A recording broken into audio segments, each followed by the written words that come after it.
यह कहानी है कैप्टन अर्जुन राठौर की, जो राजस्थान के एक छोटे से गांव से निकलकर भारतीय सेना में अफसर बने और देश की रक्षा में अपने प्राण न्योछावर कर दिए। यह सिर्फ एक सैनिक की कहानी नहीं है, यह कहानी है जज्बे की, बलिदान की और उस प्रेम की जो एक सच्चा फौजी अपने वतन के लिए रखता है। एक गांव से फौज तक का सफर। अर्जुन राठौर का जन्म राजस्थान के झुंझुनू जिले के एक छोटे से गांव भाटीवाला में हुआ था। उनके पिता खुद भी सेना में सूबेदार रह चुके थे। बचपन से ही अर्जुन को देशभक्ति की कहानियां सुनाई जाती थीं। हर सुबह जब उनके पिता यूनिफॉर्म पहनते, अर्जुन की आंखों में चमक आ जाती थी।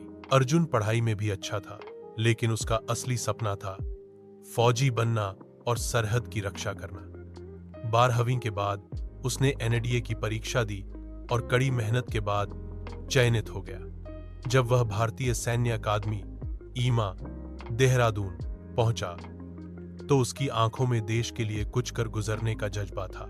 2. पहली पोस्टिंग और अनुभव। अर्जुन की पहली पोस्टिंग जम्मू कश्मीर के उरी सेक्टर में हुई। वहां का तापमान, मुश्किल भौगोलिक स्थिति और लगातार आतंकवादियों से मुकाबला हर दिन एक नई चुनौती लेकर आता था, लेकिन अर्जुन ने हार नहीं मानी। हर ऑपरेशन में वह आगे रहता। एक बार जब उनकी टुकड़ी पर घात लगाकर हमला हुआ, अर्जुन ने अपने साथियों की जान बचाते हुए खुद को गोली लगवाने तक की परवाह नहीं की। अस्पताल में इलाज के दौरान उसने कहा था, मैं दोबारा लड़ूंगा, जब तक सांसें हैं देश के लिए खड़ा रहूंगा। 3. ऑपरेशन सूर्य शक्ति। 2019 में भारतीय सेना ने एक महत्वपूर्ण गुप्त मिशन शुरू किया, ऑपरेशन सूर्य शक्ति, जिसका मकसद था सीमा पार घुसपैठ को रोकना और आतंकी ठिकानों को खत्म करना। इस मिशन के लिए अर्जुन और उनकी टीम को चुना गया। यह एक खतरनाक मिशन था, जहां एक गलती जान की कीमत बन सकती थी।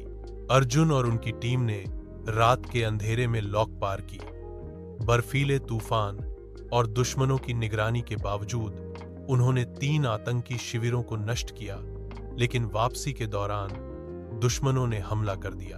अर्जुन ने अपनी टीम को सुरक्षित निकलने का आदेश दिया और अकेले मोर्चा संभाला। उसने 7 आतंकियों को मार गिराया, लेकिन अंत में एक ग्रेनेड की चपेट में आकर गंभीर रूप से घायल हो गया। 4. शहादत और सम्मान। अर्जुन को एयरलिफ्ट कर श्रीनगर लाया गया, लेकिन जख्म गहरे थे। डॉक्टरों की हर कोशिश के बावजूद वह वीर गति को प्राप्त हुआ। जब उसकी पार्थिव देह तिरंगे में लिपटी उसके गांव लाई गई तो पूरा गांव रो पड़ा। हजारों लोग भारत माता की जय के नारों के साथ उसे अंतिम विदाई देने पहुंचे। भारत सरकार ने अर्जुन को मरणोपरांत कीर्ति चक्र से सम्मानित किया। उसके माता पिता को राष्ट्रपति भवन बुलाकर यह सम्मान सौंपा गया। 5. मां का दर्द लेकिन गर्व। जब पत्रकारों ने अर्जुन की मां से पूछा, क्या आपको दुख नहीं हुआ कि आपका बेटा अब नहीं रहा? मां ने आंसू पोंछते हुए कहा, मुझे गर्व है कि मेरा बेटा सरहद पर मरा, दुश्मन की गोली से मरा, बीमार होकर नहीं। मेरा बेटा भाग्यशाली है जो उसे देश के लिए मरने का मौका मिला। 6. विरासत और प्रेरणा। अर्जुन की शहादत ने गांव के हर नौजवान को झकझोर दिया। कई युवाओं ने सेना में भर्ती होने की तैयारी शुरू की। गांव में अर्जुन की याद में एक स्मारक और एक स्कूल की स्थापना की गई, captain Arjun Rathore memorial school. हर साल उसकी पुण्यतिथि पर स्कूल में देशभक्ति कार्यक्रम होता है और बच्चे उसकी तरह बनने की कसम खाते हैं। निष्कर्ष, यह कहानी एक आम युवक की है जो अपने सपनों से देश की सीमाओं तक पहुंचा। उसकी शहादत बताती है कि असली हीरो वे हैं जो गुमनाम रहकर देश के लिए जीते और मरते हैं।